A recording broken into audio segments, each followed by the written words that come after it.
用手机软体 APP 程式叫形色 APP， 形状的形，色彩的色，来辨识植物。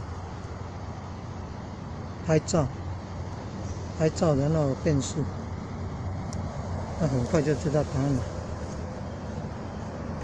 那什么？这叫铁线莲，这有可能叫铁线莲了。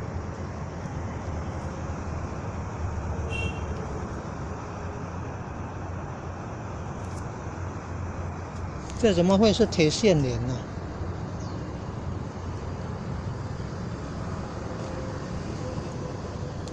那有可能这个是铁线莲呢？哪里长出来的？哪有可能这里有铁线莲？还是三黄马？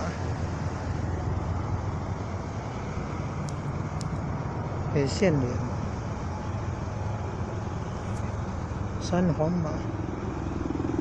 到底是哪一个才对啊？忍冬也不对，不是忍冬。忍冬我知道，我认得忍冬金银花。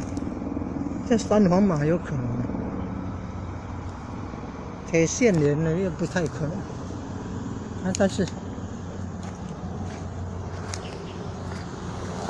三黄马也不。